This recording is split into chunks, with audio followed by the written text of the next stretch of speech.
क्या हाल है दोस्तों। तो आज ब्लॉगिंग के लिए कुछ खास एक्टिविटी मिली नहीं, तो आज सोचा कुछ मेडिसिन से रिलेटेड ही बात कर लेते हैं। ठीक है, तो हमारे इसमें ना एक टॉपिक है एक्सपायरी, मेडिसिन एक्सपायरी। तो उसमें बहुत सारी भ्रांतियां हैं, बहुत सारी चीज़ें हैं। तो दवाई एक्चुअली दो तरीके से एक्सपायर होती है। नंबर एक वो है कि जैसे मान लो ये शीशी है, इसके पीछे लिखी है अगस्त 26, इस तारीख को ये जो है एक्सपायर हो जाएगी। ठीक है। एक होती है उसकी खुद की सेल्फ लाइफ। सेल्फ लाइफ से मतलब कोई मेडिसिन है, इंजेक्शन है, वो कोल्ड चैन से रिलेटेड है, या फिर आप उसको जो है कोल्ड चैन तोड़ देते हैं, ब्रेक कर देते हैं, उसका टेम्परेचर बढ़ जाता है या तापमान मान के चलिए फ्रीजिंग से थोड़ा ऊपर, लगभग 4 डिग्री सेल्सियस के आसपास उसको मेंटेन करनी होती है, लेकिन वो मेंटेन नहीं हुआ तो लगभग 4 से 24 घंटे के अंदर जो है उसकी सेल्फ लाइफ लगभग शून्य हो जाती है। तो वो वैसे भी एक्सपायर हो सकती है, भले ही उसकी एक्सपायरी कभी की हो, लिखी हुई हो। ठीक है, तो वो डिपेंड नहीं करता। तो मेडिकल से संबंधित कोई भी अगर ऐसे व्यक्ति हैं, मान लो उनको इन चीज़ों का पता है या कोल्ड चैन मेंटेन करनी है, तो वो कीजिएगा उस चीज़ को, क्योंकि सेल्फ लाइफ भी इम्पोर्टेंट है। तो एक जो है छोटा सा सेल्फ लाइफ का एग्जांपल देना चाहूँगा।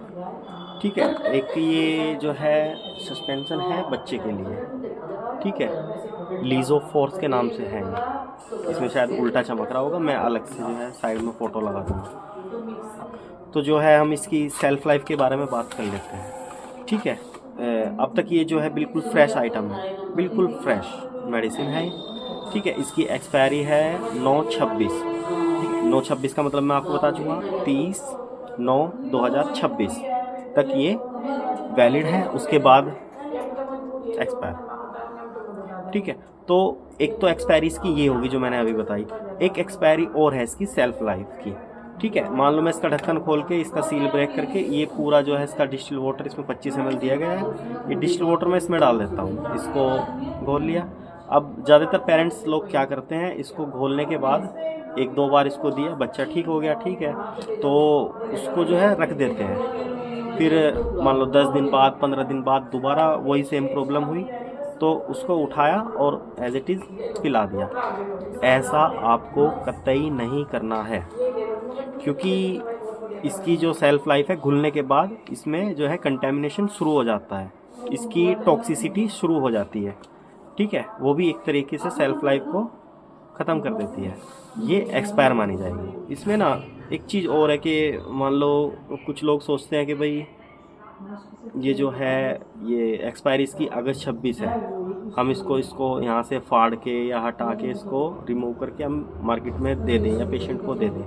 ठीक है, उनका ख़ास तौर से मानना ये होता है कि इस तारीख के अंदर अंदर इस बंद डब्बी में से कोई चिड़िया निकल के नहीं भागेगी। ठीक है, तो कोई चिड़िया निकल के नहीं भागेगी तो हम इसको बेच सकते हैं। ये बंद की बंद है, सील बंद है जी, हमने खोली नहीं, ओपन नहीं करी, ये हम बेच देंगे। तो ऐसा ना करें, क्योंकि देखो एक्सपायरी जो है ऐसा नहीं कि मान लो ये कोल्ड चैन से नहीं है तो ये एक्सपायर नहीं होगी, नहीं।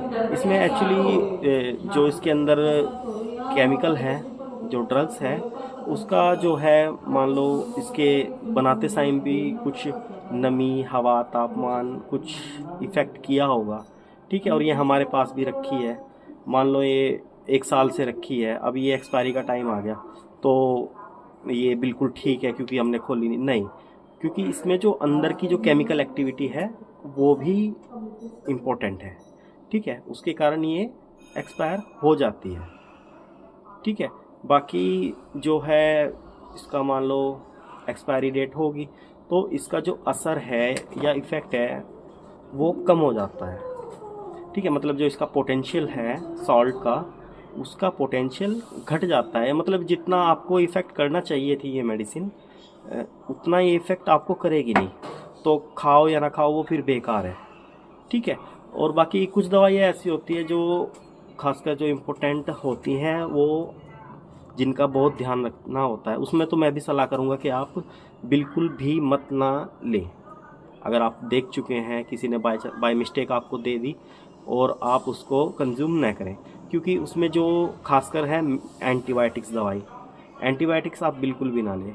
कोई एक्सपायर इंजेक्शन है वो आप ना लगवाएं, बल्कि हम में से ही बहुतों को ध्यान रखना होता है। आप सब ध्यान रखें कि आप एक्सपायर है तो उसको अलग निकाल दें, ठीक है। 10, 20, 50, 100, 2,000 रुपये के ऊपर क्यों खामखा किसी की ज़िंदगी से रिस्क लेना, ठीक है। मान लो खुदा ना खास्ता कुछ हो गया तो वो आपको पकड़ा फिरेगा फिर, ठीक है। तो इस चीज़ का आप ध्यान रखें। बाकी एक चीज़ और है कि एक्सपायर होने का कारण बैक्टीरिया और फंगस भी होता है, ठीक है। वो खासकर लिक्विड में ज़्यादा देखा जाता है, लिक्विड में, और जो है आपकी आयुर्वेदिक मेडिसिन जो आती हैं, जो होती तो में आयुर्वेदिक है लेकिन हमारे एलोपैथिक में बिकती हैं, क्योंकि उनका जो बेस मॉडल जो है, उनका मॉडलिंग इस तरीके से की गई होती है तो वो एलोपैथिक में बिकती है, ठीक है। तो उसमें बैक्टीरिया और फंगस का आप ध्यान रखें कंज्यूम करने से पहले।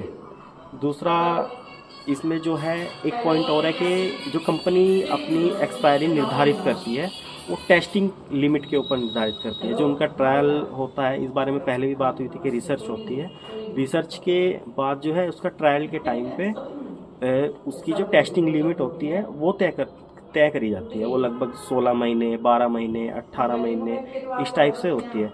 तो कंपनी क्या करती है, उसी हिसाब से उस पर जो है एक्सपायरी मेंटेन करती है, प्रिंट करके देती है, ठीक है।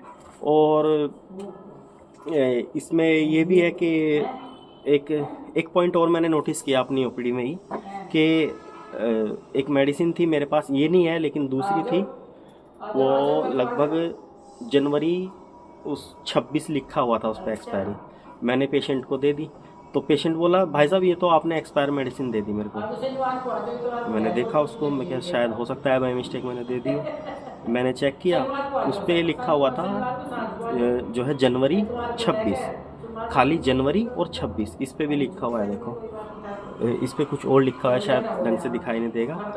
तो एक भ्रांति और दूर करना चाहूँगा मैं कि जनवरी 26 का मतलब है एक्सपायरी है, तो सीधी सी बात है, तो पेशेंट उसको कहेगा कि तो ये एक्सपायर हो गई, ठीक है। मैंने उससे बोला कि देखो भैया, जो इसका रूल है हमारे इंडियन फार्माकोपिया के जो बुक है उसमें बाकायदा मेंटेन है, इस चीज़ का लिखित में है कि मान लो ये जनवरी 26 है, मैं उसी केस की बात करूँगा। जनवरी 26 का मतलब है वो जो है 30 जनवरी 2026 तक कंज्यूम की जा सकती है, ठीक है। वो अगर एक्सपायर मानी जाएगी तो वो 1 फरवरी 2026 से एक्सपायर मानी जाएगी, ठीक है। तो खासकर जो अब दवाई के बॉक्स प्रिंटेड होते हैं वो उस पर इसी फॉर्मेट में लिखा होता है कि MM और YY। वैसे इस फॉर्मेट का यही अर्थ है कि जो है ये मंथ के एंड तक इसको कंज्यूम किया जा सकता है, ठीक है। और मंथ के एंड होते ही जैसे ही नेक्स्ट मंथ शुरू होगा, मान के चलिए अभी मैंने एक केस बताया कि जनवरी 26, तो जनवरी 26 का मतलब है वो 30 जनवरी 2026 तक कंज्यूम की जा सकती है, ठीक है। 1 फरवरी 2026 से वो मेडिसिन एक्सपायर मानी जाएगी, ठीक है। उसकी खरीद और बिक्री नहीं हो सकती, ना ही वो कंज्यूम की जा सकती है, ठीक है। और बाकी मैंने आपको मेन मोटी मोटी बातें तो बता ही दी, बस बाकी यही है। और एक चीज़ और आप ध्यान दें, अगर आप मरीज़ हैं और किसी भी अन्य मेडिकल स्टोर पर दवाई लेने के लिए जाते हैं, या कुछ ऐसा DPCU के आइटम होते हैं जो जर्नल आइटम होते हैं, वे ज़्यादातर जो करते हैं फार्मासिस्ट या मेडिकल स्टोर वाले जो ओनर होते हैं, वे उसको अपने काउंटर पे बाहर की तरफ रखते हैं, बाहर की तरफ ऐसे सजा के रखते हैं डिस्प्ले टाइप में। तो पहली तो बात मैं उनसे अनुरोध करूँगा कि ऐसा आप ना रखें, ठीक है, ना रखें। और दूसरा, अगर कोई रखते भी हैं और आप मरीज़ हैं, आप इस चीज़ को देख लेते हैं, तो आप वो प्रोडक्ट या मेडिसिन ना लें, ठीक है। क्योंकि उसमें ऐसा हो सकता है कि मान लो वो बाहर रखी हुई है, ठीक है, उसका एक तो टेम्परेचर मेंटेन नहीं होगा, ठीक है, उस पर हो सकता है कि डायरेक्ट धूप पड़ रही हो, ठीक है, या गर्मी के मौसम में ज़्यादा तापमान उसका जो है बढ़ चुका हो, क्योंकि तापमान बढ़ेगा तो सीधी सी बात है जो उसका एटम लेवल पर जो उसकी पोटेंशियल है वो ब्रेक हो जाएगी, ठीक है। वो मान लो एक तरह से खाओ ना खाओ वही बात है कि बेकार है, ठीक है। तो वो भी उस चीज़ को इफ़ेक्ट करती है, एक्सपायर कर देती है, उसकी सेल्फ लाइफ बर्बाद हो जाती है। ठीक है। तो सबसे पहले तो आप ना रखें, अगर आप मेडिकल स्टोर वाले हैं, ओनर हैं, फार्मासिस्ट हैं, आप ना रखें। और अगर आप मरीज़ हैं तो कृपया करके आप ऐसे प्रोडक्ट या मेडिसिन ना लें। ठीक है। जो हमारा रूल है, रेगुलेशन है किसी भी मेडिसिन को स्टोर करने की, उस पर आप थोड़ा सा ध्यान दें। ठीक है। और बाकी मैंने एक्सपायरी से रिलेटेड तो कुछ चीज़ें आपको बताई हैं, उम्मीद है शायद आपको समझ में आई होंगी। ठीक है। ऐसी ही जानकारी के लिए आप जो है सब्सक्राइब करके रखिएगा। उम्मीद करता हूँ आपको ये चीज़ें पसंद आई होंगी। ठीक है। आप थोड़ा सा जागरूक हुए होंगे, चाहे आप मरीज़ हैं या फिर आप कोई स्टोर के ओनर हैं या आप फार्मासिस्ट हैं। ठीक है। वैसे अगर फार्मासिस्ट हैं और पढ़े लिखे फार्मासिस्ट हैं तो आप ये चीज़ें समझते होंगे। ठीक है। क्योंकि हमारा जो है लगभग एक पूरा सब्जेक्ट इसी बेस पे आधारित है। ठीक है। उसमें ये सारी चीज़ें बाकायदा सिखाई जाती हैं, पढ़ाई जाती हैं, और इन चीज़ों पर बहुत स्ट्रिक्टली जो है आप ध्यान रखें, फॉलो रखें। ठीक है। तो उम्मीद करता हूँ ये जानकारी आपको अच्छी लगी होगी। अगर अच्छी लगी है तो आप प्लीज़ वीडियो को लाइक करें, सब्सक्राइब करके रखें। मिलते हैं कल, ठीक है, किसी और अच्छी एक्टिविटी के साथ या फिर अच्छे ब्लॉग के साथ या फिर ऐसी किसी इंफॉर्मेटिव वीडियो के साथ। ठीक है। तब तक के लिए गुड बाय।